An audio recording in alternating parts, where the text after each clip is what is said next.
Bueno, muy buenos días para todos, buenos días para nuestra directora Daniela Alejandra Cruz Herida y nuestro director también aquí presente, Carlos Arbey Castillo. En este caso les vamos a hablar sobre los principios de buen gobierno corporativo. Es por eso que es importante darles un pequeño abrebocas de todo lo que se les explicará acerca de estos principios. Bueno, comencemos recalcando que los principios ayudan a los legisladores a evaluar mejor y mejorar el marco legislativo, reglamentario e institucional del gobierno corporativo con el objetivo de favorecer la eficiencia económica, la estabilidad financiera y el crecimiento económico sostenible. Es importante recalcar que estos principios tienen tres características fundamentales. La primera es que son concisos, comprensibles y accesibles. Bueno, además de eso, los principios se centran en empresas tanto financieras como no financieras, siendo una herramienta muy útil para mejorar el gobierno corporativo. Adicionalmente, estos principios reconocen intereses a empleados y de otros grupos de interés denominados también stakeholders por su influencia en la toma de decisiones. Los principios pretenden identificar objetivos y proponer varias formas siendo utilizados en diferentes jurisdicciones de forma internacional. La evaluación para los desarrollos legislativos en campo de gobierno corporativo dividiéndolos en 6 principios. Mi compañera les mencionará el primer principio. Bueno, el primer principio es el marco de gobierno corporativo que promoverá la transparencia y la equidad de los mercados, así como la asignación eficiente de los recursos. Será coherente con el Estado de Derecho y respaldará una supervisión y una ejecución eficaz. Este principio se encuentra dentro del primer capítulo llamado Consolidación de base para un marco eficaz de gobierno corporativo. Además de esto, es importante mencionar que tiene ciertas derivaciones este principio. La primera es el marco de gobierno corporativo se desarrollará teniendo presente su repercusión en los resultados económicos globales, la integridad de mercado y los incentivos que genere para los agentes del mercado y para el Fondo de Transparencia y el buen funcionamiento de los mercados. En segundo lugar, están los requisitos legales y reglamentarios que influyen en la práctica del gobierno corporativo, serán consistentes con el Estado de Derecho, así como transparentes y exigibles. En tercer lugar está el reparto de responsabilidades entre las distintas autoridades, se articulará de forma clara y se diseñará para servir a los intereses generales. En cuarto lugar está la regulación de los mercados de valores, que favorecerá un gobierno corporativo eficaz. En quinto lugar tenemos las autoridades competentes en materia de supervisión, regulación y garantía de cumplimiento, dispondrán de las facultades, la integridad y los recursos suficientes para cumplir sus obligaciones con profesionalidad y objetividad. Asimismo, sus resoluciones serán oportunas, transparentes y fundamentales. Y en último lugar tenemos que se mejorará la cooperación transfronteriza a través de sistemas bilaterales y multilaterales de intercambio de información en otros medios. Mi compañera seguirá con el segundo principio. El segundo principio dice que el marco del gobierno corporativo protegerá y facilitará el ejercicio de los derechos de los accionistas y garantizará el trato equitativo a todos ellos, incluidos los minoritarios y los extranjeros. Todos tendrán la posibilidad de que se reparen de forma eficaz las violaciones de sus derechos. Bueno, este se encuentra dentro del segundo capítulo denominado Derechos y Tratamiento Equitativo de los Accionistas y Funciones de Propiedad Clave. Bueno, se debe tener en cuenta que los inversores de valores ostentan determinados derechos de propiedad, una acción de una sociedad cotizada. Por ejemplo, pueden comprarse, venderse o transferirse. De este también hay diferentes derivaciones. En primer lugar, tenemos que un factor fundamental para el desarrollo y el buen funcionamiento de los mercados de capitales es la confianza de los inversores en que el capital que aportan estará protegido frente al uso y apropiación indebidos por parte de los directivos de las asociaciones y de los miembros de los consejos administrativos o incluso de los accionistas mayoritarios. En segundo lugar, tenemos que los accionistas tendrán derecho a que se les informe debidamente, ya que se requiera su aprobación y su participación con respecto a las decisiones relativas a cambios fundamentales en la sociedad. Y en tercer lugar, tenemos que los accionistas tendrán la oportunidad de plantear preguntas al Consejo Administrativo, incluidas las relativas a la auditoría externa anual, así como añadir asuntos al orden del día de las juntas gerenciales y de proponer acuerdos dentro de los límites razonables. En cuarto lugar, encontramos que se facilitará la participación eficaz de los accionistas en las decisiones claves en materia de gobierno corporativo, tales como la propuesta y elección de los miembros del Consejo de Administración. En quinto lugar, tenemos que los accionistas podrán votar de forma presencial y no presencial, teniendo los mismos efectos.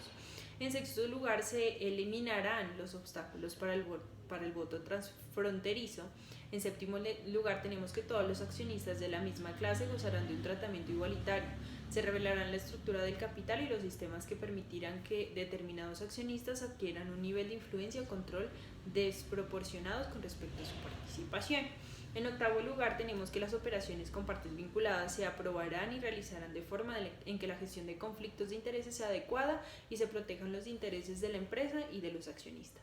En noveno lugar, tenemos que los accionistas minoritarios gozarán de protección frente a actos abusivos directos o indirectos por parte de los accionistas mayoritarios o en su beneficio y contarán con medios eficaces para su reparación.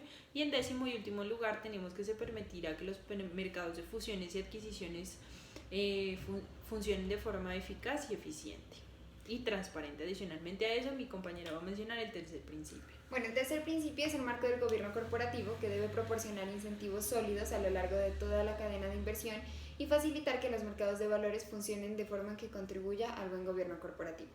Este se encuentra dentro del tercer capítulo denominado Inversores institucionales, mercados de valores y otros intermediarios que se encuentran dentro de este principio. Por lo tanto, para este marco legislativo y reglamentario del buen gobierno corporativo resulta eficaz, este deberá implementar teniendo en cuenta la realidad económica que debe aplicarse.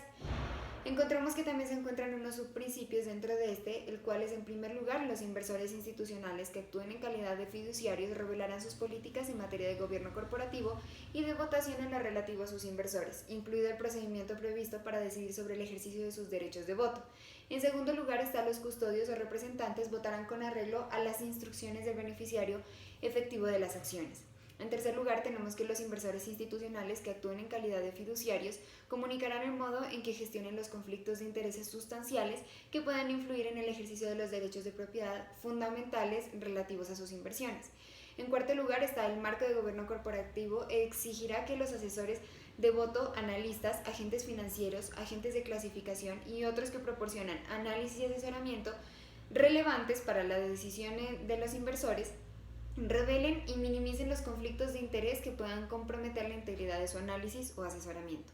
En quinto lugar está que se prohibirán las operaciones con información privilegiada y la manipulación del mercado y se velará por el cumplimiento de la normatividad aplicable.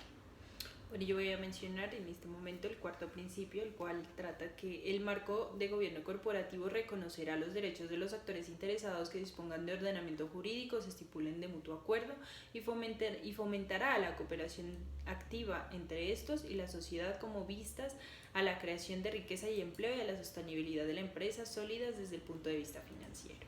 Este se encuentra dentro del cuarto capítulo denominado el papel de los actores interesados en el ámbito del gobierno corporativo.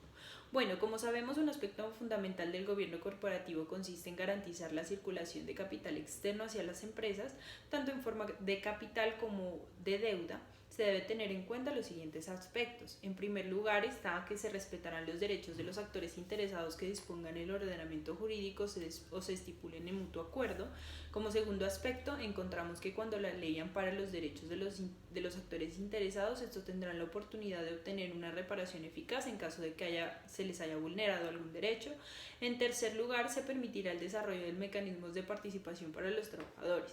En cuarto lugar, en los casos en que los actores interesados participen en el proceso de gobierno corporativo, tendrán un acceso oportuno y periódico a información pertinente, suficiente y fiable.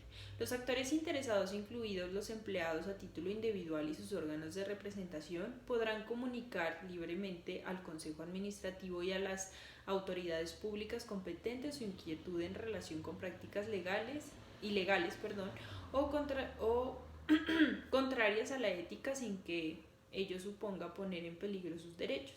Y finalmente tenemos el sexto, el cual dice que el marco del gobierno corporativo se complementará con la normatividad eficaz y eficiente sobre la insolvencia, así como una ejecución efectiva de los derechos de los acreedores. Mi compañera seguirá con el quinto principio. En el quinto principio encontramos que el marco de gobierno corporativo garantizará la comunicación oportuna y precisa de todas las cuestiones relevantes relativas a la empresa, incluida la situación financiera, los resultados y la propiedad de sus órganos de gobierno.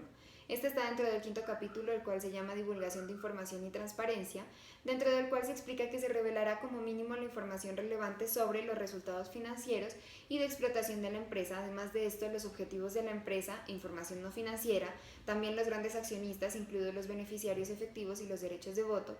También le sumamos la retribución de los miembros del Consejo de Administración y de los altos directivos, la información relativa a los miembros del Consejo de Administración, incluida su cualificación, el proceso de selección, sus cargos como consejeros en otras empresas y si el Consejo de Administración lo considera independiente o no.